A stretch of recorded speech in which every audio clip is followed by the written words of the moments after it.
have a special guest with us, Mr. Abdirahmaan chairman of Onlf.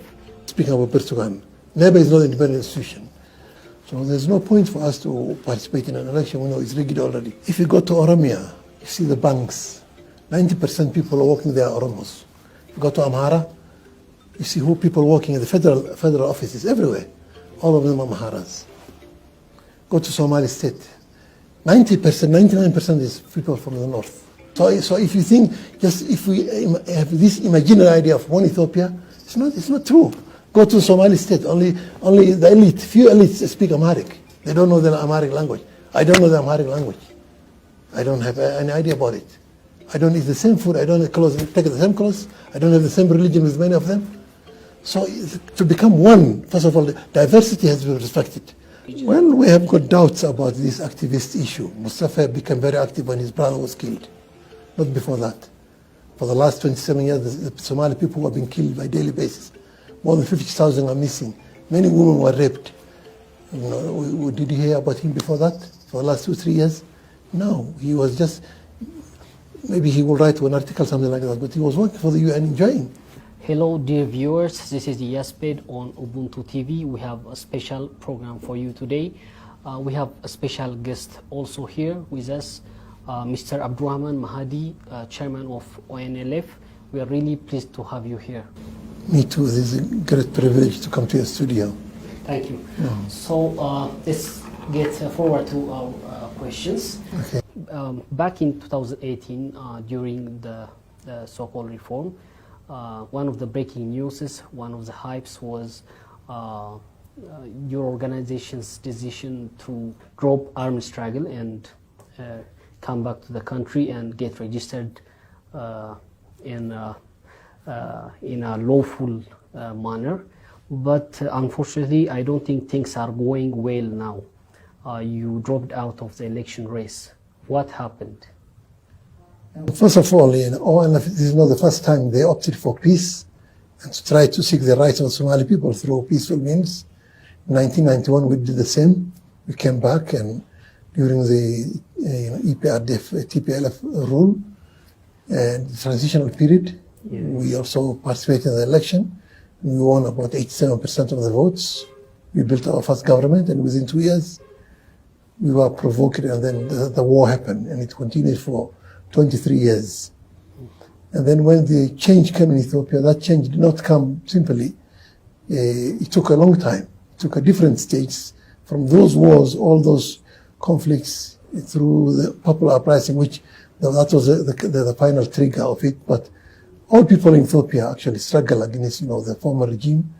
And when this transformation happened, and by that time we had many alliances. We had alliance with Gimbot 7, we have alliance with Onlf, we had alliance with Sidama Liberation Front, we have alliance with the Gambians, with other Ethiopians, to bring democratic change to Ethiopia. So when this happened, we were very euphoric, and we expected that the new change will bring a new, opening political space, new hope, and the people in Ethiopia will, for the first time, after almost 100 and something years of constant fighting and conflict within different sectors, this will have been something, a good chance actually, because we live in the 21st century, the world is changing, democracy has got stronger, the world is becoming one village, and everybody knows what's happening.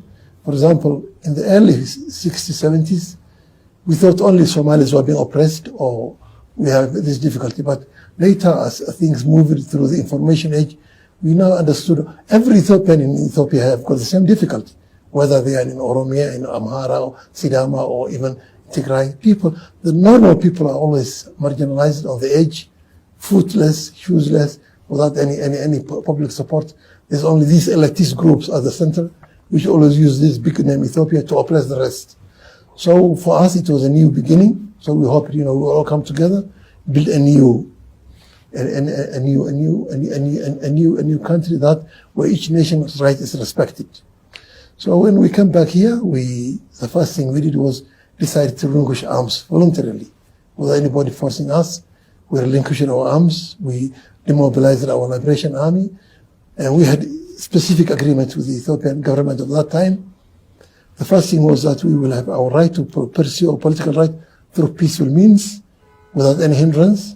The other one was the rehabilitation of the fighters and to incorporate them into security force to give them other livelihood.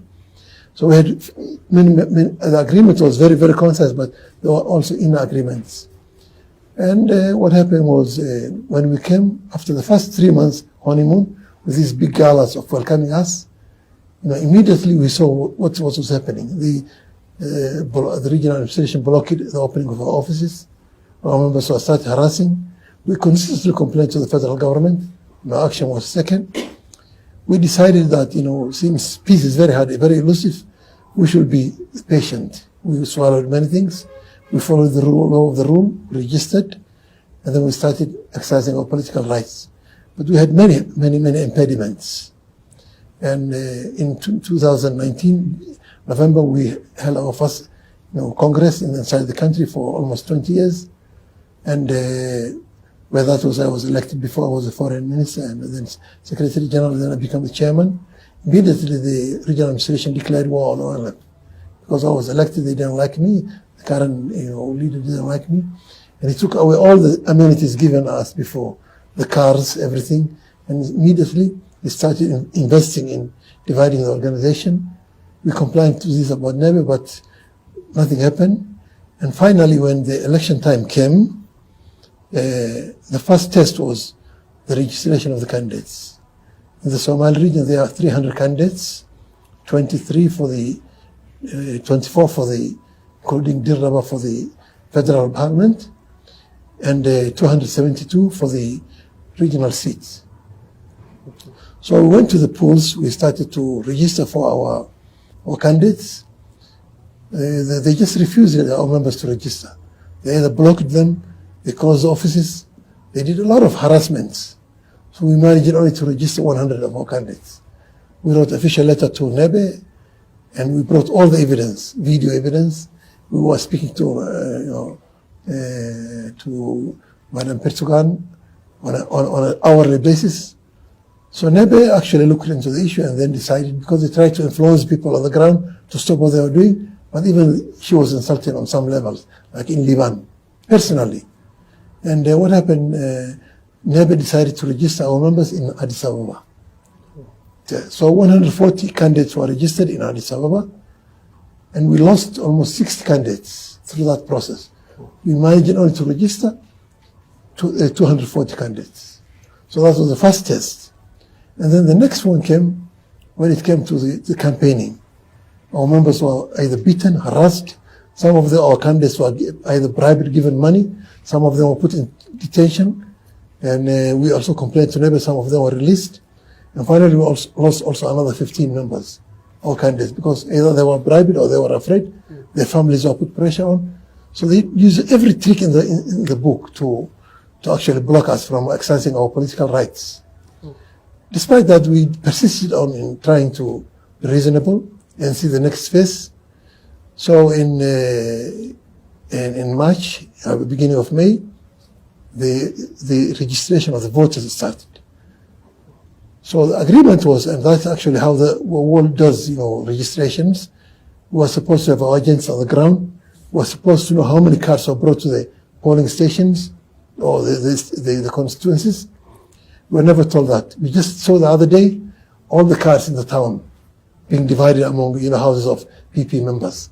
Only few cards brought to the registration stations, and even some of the members were refused to register. We took pictures of it. We saw what's happening from Moyale up to Jigjiga. The same thing is happening everywhere. So we took all the pictures. We could make a very, very strong complaint to Nebe, including the other political parties. And Nebe initially actually looked into the issue and they said, okay, we are going to investigate. And they postponed the election, Somali election, for 3 months, including other parts of Ethiopia. And we brought all the evidence. Initially, there was a big relief from the feeling we were getting from Nebe was that they are going to look into this. And the investigation team was delayed. First thing happened was they just sent partial investigation. They didn't do all the country. There were key, constituencies in Dawa, Liban, Afder, Nogop, Erer area, parts of, Gabridar and Warder area. So they just took just few of them. So we're expecting this will be a sample, and then this, what comes out of this will be for the wider. We told them we consider this as a sample, but they said no, they refused. So we said, okay, let's see what comes out of this. And then we sent them our positions. We told them for a fair election to happen, we need 3 things. We need, first of all, new cards, because all the cards are in the hands of PP. The other thing, we need neutral Navy officers there, because the Navy officers in the Somali state were all working government employees. They're either teachers or they were health workers, and most of them were intimidated. If you don't work with us, you're going to lose your job. That's exactly what's happened to our members. Now, yesterday, someone came to me in my hotel, one of our candidates from Liban, Dekasuftu. He was a health worker. Because he was a candidate for Onlf, his salary was stopped and he was just thrown out of the jobs. So that is the way they were behaving to others. So finally, we said we need independent, candidates from even the rest of Ethiopia, wherever it comes. We don't care whether they come from Amhara or Oromia or southern Debub countries or even from Afar, wherever. We need some people who are neutral, first of all, Navy officers, and then we need these cards to be changed since you have got 3 months, and we need independent security, because the people who are manning these polling stations are militias, not even the Liu police. And the militias are under the command of the district commissioner. That was people who are blocking us from registering. So we said, unless those conditions are met, there will be no election and we cannot participate. So Nabia, after waiting for 3 months, they just said, there's no problem, everything is fine. They brought few cards, the same cards again, to certain constituencies and said, we are going to hold an election the way it was before. So there's no point for us to participate in an election. We know it's rigged already. All the cards are in the hands of the PP candidates. Okay. I have a follow-up question on the election process, but I want to ask you one question before that. Mm-hmm. Do you regret your decision to drop arms and start struggling in a peaceful way? No. We see peace. I mean, watching all this happening, do you regret your decision now? No, we take a strategic, principled decision to go through peaceful means, and we don't regret that. We don't regret that. What we regret is that we were betrayed. But at the same time, we believe, peace is very important. That's why we... Who do you think betrayed you? The federal government or the... Both of them. Because the regional government cannot do anything without the willingness of the federal government. We have been very supportive of the federal government. We have been, always, very hopeful that they will do change. But they didn't do anything. It's just one party rule. They opted for their party instead for the wider peace in the Somali state. So we no longer consider the federal government is free from this. Unless they were willing for them this to happen, I cannot put it on the regional administrator. Because he is under the rule, he's under the same party. We complained to the party here at the federal level, we complained to the Prime Minister. We did everything, we tried every office, but all the doors were blocked. Okay. I was watching Madam Burtukan's press briefing yesterday, and she was saying that the election was peaceful and it was very excellent. So, but the things you're telling me now are obvious, I think, for anyone who wants to see. What's your take on the National Board of... First, I respect very much Ms. Burtukan. We used to struggle together. She is actually an activist who fought for the rights of the Ethiopian people, went to prison. And in our dealing with us, we believe she is very honest. But I don't believe she has got power. I believe she has been coerced. Oh. I believe the Navy she is in, I think she's an individual. I don't believe she had my decision on what happened. That's my personal belief. I've got very confidence in her. I know her. She's a very democratic person. So you don't think Nabe is an independent institution? I'm not speaking about, I'm speaking about Burtukan. Nabe is not an independent institution. Oh. As a lady, I have great respect for her. That's one thing. But if you look also at the way she spoke when the declaration of the June election was said, if you go back to that clip, she actually said that we have difficulty in the Somali region. There's a lot of, actually, if you look at that clip, that was actually the real Burtukan that I knew. So I believe whatever happened between then and now, I don't know. Oh, okay. Mustafa was also an excellent activist back in the days, right? I think many people would agree with this statement. When he becomes the president of the Somali region, many people were optimistic. I think you were also optimistic. So did you think that he wasn't fit for the job, or did power corrupt him? What happened to the region? Well, we have got doubts about this activist issue. Mustafa became very active when his brother was killed, not before that. For the last 27 years, the Somali people have been killed by daily basis. More than 50,000 are missing. Many women were raped. You know, did you hear about him before that? For the last 2-3 years? No, he was just, maybe he will write one article, something like that, but he was working for the UN, enjoying and working for himself. The activists are people like us who have never worked for their lives. All we have been doing was fighting for our people for more than 50 years. So whatever his motive, I can understand. If your brother has killed you, then you have to fight for the rights of your people. But anyway, Mustafa, I don't like very much dwell on him, really, not to talk about him. But I don't believe he has done a good service for his people. It's on history, on record. This will stay on record for many years. And the change that happened in Ethiopia, he just took advantage of that. The peace that came did not come by Mustafa. The peace came because Onlf and the Ethiopian federal government stopped fighting. If we take guns tomorrow, there will be no peace in the Ogaden. Because we put down guns, and the Ethiopian government put down guns, that was why peace came. It was not brought by Mustafa or anybody. Although he claims that he has, brought peace or this and this and this. It's just because of the decision to lay down arms. That's why the Somali region is today peaceful. It's Onlf decision. And we hope we will keep it that way. That's what we believe we will do it as much as humanly possible. Okay. But I watched a press release by the regional government. I think it was a reply for your organization's press release. So the regional government called your organization war profiteers, and they think, or actually they said that you're quitting the election because you want to take arms again. Is that what you're after? So are you planning to take up arms again? Well, this press was written by Mustafa himself. We know that because we know his language. He has been insulting us for the last 2 years. Oh, do you think he personally wrote this? He personally wrote it. That his language, his exact language. We know how he talks, the way he writes English. We know even his diction. And if you look at the Somali clips for the last 2 years, he was constantly insulting us as an organization, as persons. He's always saying the same thing again and again, even against the rules of madey, which is the political parties cannot insult each other. They can say parties this and this is not doing the right thing, but I cannot say, for example, Abiy is a thief or Abiy is something like that, because Abiy is the president of a PP party.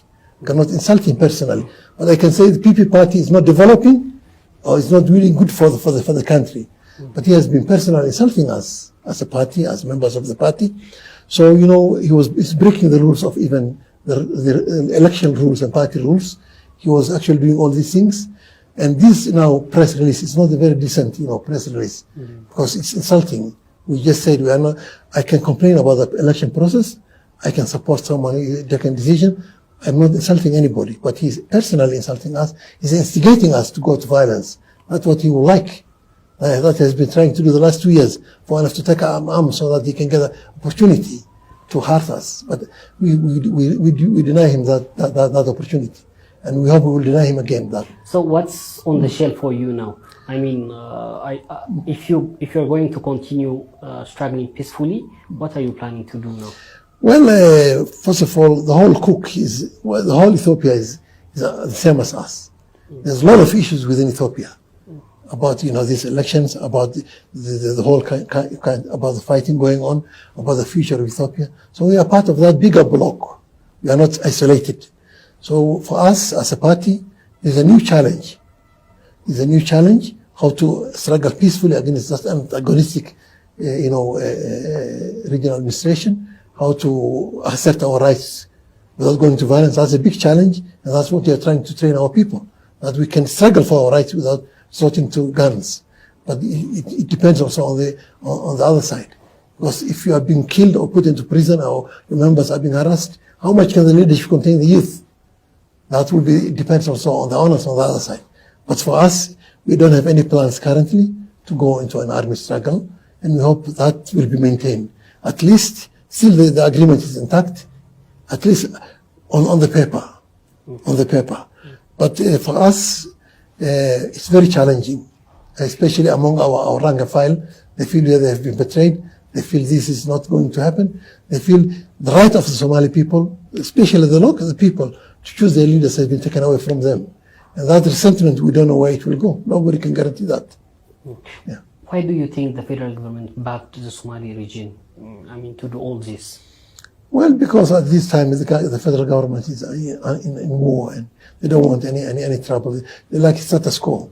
So maybe they thought this, at least status quo may be this way. But they think you somehow support TPLF? Or? Well, this guy always says we support TPLF, but he did not fight how much we fought. We were fighting TPLF for the last 23 years. Our members died. We lost more than 10,000 fighters. Where was he? Drinking coffee in Westfield in Nairobi. Well, how many of our members were being detained and put in prison? So the people can say you just support this and this and this. It's like Napoleon, like 1984 always. This group always like to label someone with the enemy.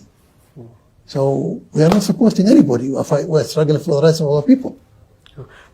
Different political parties created the election race throughout Ethiopia. In Oromia region, Onlf and OFC dropped out the election race. They boycotted the election. And some parties in Walaita and in Benishangul also. Do you have a plan to create some kind of grand coalition between these parties? Well, it will depend on you don't create coalitions just because someone is against the federal government. There are certain principles we uphold. We are a National Liberation Front struggling for the self-determination of Somali people. And self-determination is a principle that many people in Ethiopia share. So, for example, it depends on our principles. For example, we have got certain common shared values with other parties. More than 20 parties were already discussing to ally together to defend the right of self-determination of all people in Ethiopia. For the self-rule, we are against, unitary state. We want a strong self-devolved self-rule. So we have many parties who are either not, maybe participate in the election, who did not participate. Our principle is to defend that right. Defend the right of the self-determination in the Ethiopian constitution currently, and the international, Universal Charter of the Human Rights. So that's what we are looking for many allies. Is there any talks? Did you start anything with these parties? We have been doing it for the last 2 years. We have got many parties who are, who are ready to defend this, and it will depend on how it works out. Of course, there are the parties on the other side. So we have got certain, for example, before we had an alliance with Onlf and Gimbot 7. Gimbot 7 always wants a unitary state. Onlf wants a self-reliant state. But, for example, we had on each side we have got certain principles. For example, with Gimbot 7 we had this agreement, we fight for democratic rights in Ethiopia, for everyone. So if you agree on that, we can have this difference. For other parties who support democracy and also self-determination, we have got a different type of alliance. So again, that's what we'll be doing. We'll be working throughout Ethiopia because we cannot get our rights alone as Somalis. If people in Amhara or Oromia or Tigray or Afar are not getting that right, we will not get that right. So we need a wider alliance. That's our perception. Yeah. Last week, the former Ministry of Women and Youth and Children, if I'm not mistaken, Filsan Abdullahi, tweeted something about a meeting with Onlf leaders, and after that tweet, it took her like 3 or 4 days to resign from her post. Do you have anything to do with her resignation? I want to tell you where I'm coming from. I heard something that Filsan and you are related in blood, something like that. I heard a rumor like that, and also, do you think you still have people in the government who supports your idea, your party's idea? First of all, for us it was even a surprise. We didn't expect her to resign. But we knew her position before, because Filson is a very outspoken person. We could follow her on the Twitter and everywhere. She always speaks her mind. So we believe that she has been doing good work for the women in Ethiopia in general. Even we were actually, complaining about her. She didn't even go to other cities. Even the city she was born in, to do something for the woman. She was working mostly in other parts of Ethiopia. So we were saying, you are forgetting your back home. Why don't you go to Fik or go to Daghabur or Kabindahar and meet the women, all these, poor women who are being, we have got many women, more than hundreds of women who have been raped before, have no rights, nothing, and have mental illness, physical illness. We're telling her, why don't you do something for them? She was saying, first of all, let me build a bigger Ethiopia, then I can come back to my home. So this a decision for us, even was a surprise. But in principle, that was what we were believing, that if someone has a right to express their concerns, that's very healthy. Well, that's what we believe. That's what we supported. And when she came to Jijiga last Saturday, we met her not because of we're talking about this. She asked us a question. We hear, Abdi, that you're dropping out of the election. Why? She asked us, are you going back to fight again?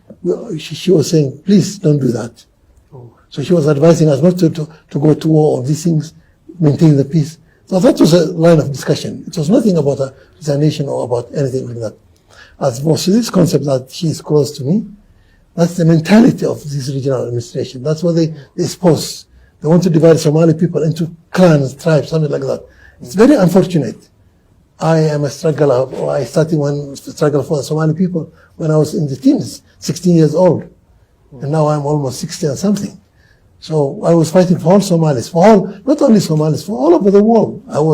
In the early 70s, we were supporting Che Guevara styles. We were supporting for the freedom of the world. In the 60s, 70s, we were in the youth movement, in the anti-Haile Selassie movement, anti-Derg movement. So all these, that's where we were grown up. So this idea of tribalism is in the mind of these people now ruling our region. But everything they see in tribal colors. They put us in tribal colors. Abdi is from that tribe, so he's doing this and this. We don't have any such sentiment. We are revolutionary people fighting for the rights of the people. Even now, we don't only fight for Ethiopia. We are Africanists. We want Africa to have one state, to become independent of, China is now developing, Asia, Africa, Europe, America. So that was the other day I was telling you I'm Africanist. So they want to put me into a little bag called clan. I will not accept that. The illness is in their mind, not on me. My heart is pure. But they accuse you for the same reason. They say like he wants to secede Somalia and make a smaller country and something like that. Well, right of self-determination doesn't mean only secession. It's recognized in the Ethiopian constitution. It's recognized internationally. So it's a right. Everybody has a right to express their right, first of all. But the question is, who is suffering? Is it only Somalis in Ethiopia? Why is not fighting only happening in Somalia, the Somali state? It happened in Gambela, Benishangul, Oromia, Tigray, Afar, everywhere. These nations are all expressing their will to be more freer, to have self-rule, to be recognized. That's a human essential being of all human beings. Muslims want to be recognized in Ethiopia. Christians feel the same. Now we have got many smaller communities who have nobody knows. We've got the Omo, who are about 20,000 people. They have also their rights to their land, to have internal self-determination. So that's not a crime, even if you want to secede, it's not a crime. Because if it's a crime, it's not being the Ethiopian constitution. If I say today I want to secede, it's not a crime. But if I try to get it by force, then it becomes a crime. Or maybe that can be called crime. But always these people who want to divide these people, we want to have the human being in this country called Ethiopia to be open-minded, to be democratic, to fight for their rights, not to become a slave to a state. That's what we tell. The state in Ethiopia owns the people. The people doesn't own the state. The people in this country have been subjected to this for more than centuries. So what we want is a liberated people in Ethiopia who are free-minded. If you go to Europe now, there are no borders. There's no meaning. Border has no meaning. So that's what we want for this area. We don't care about these little flags, any African little flags. They're all begging. They're all begging. Europe give us money. China give us money. America give us money. What's the use of the state if you cannot feed your people? If your people are being raped inside their own country, if we are killing each other, so what is the use of these mini states? That's why for us a state has no meaning. A state in Africa, small state, whether it's smaller than Somalia or even Ethiopia or even East Horn of Africa. Our vision is bigger than that. We want to have an Africa that can be developed like any other part in Europe or Asia or Americas. And that's where in the end we'll go. So if you raised many things about self-determination, I also prepared one question for you on that. As a chairman of Onlf, parties that fought for self-determination for almost more than two decades, if I'm correct. So I think self-determination is at stake now in Ethiopia. If you follow the mainstream media, they're all against self-determination. They were all against Article 39. They said we were one people with one identity and one religion, and etc. You know the details, I hope. So I think the coming new government will entertain the idea of at least removing Article 39 from the Constitution. So what do you think is the future for Somali peoples look like? Well, I don't think about only Somali people. If that happens, and Article 39, the right of self-determination of states is taken away, I think Ethiopia will go back to the 60s. Simple. We'll start the whole cycle again. Another cycle of wars, cycle of liberation fronts, cycle of fighting for people. So we'll continue the same story again. Go back, instead of going forward, we'll go backwards. And history doesn't go backwards. It's just a small time will happen only. The people in this country have been fighting for almost a century. It's not only Somalis who are fighting. Oromos are fighting, and Afars are fighting, Bangladesh are fighting, Benishangul are fighting. Everybody is fighting. So it is not only any small nation in Ethiopia will be fighting for its right. So if you think if we have this imaginary idea of one Ethiopia, it's not true. Go to Somali state, only the elite, few elites speak Amharic. They don't know the Amharic language. I don't know the Amharic language. I don't have any idea about it. I don't eat the same food. I don't take the same clothes. I don't have the same religion as many of them. So to become one, first of all, diversity has to be respected. And then we'll respect each other, then we'll love each other. We'll become together. Now you are not killing me. I can talk to you now here, safely here. I'm not in the Sabah because it's peaceful. I'm respected. But if my identity is not respected, tomorrow I will be in the bush. So what we need is really to think very, very careful about this idea, not to be idealistic and to build castle in the air.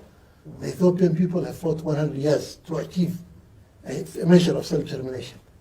And that is a good beginning. And instead of taking that back, we should speak about how to make it a reality, how every nation can have its own peaceful government, and then we can come together and work together. Later, that can develop into a bigger state. So I don't see any reason why that should not happen. This idea that we are going to put together people by force, and then what will be the result? Wars. One is already happening. There will be others coming. It's not only here. So what is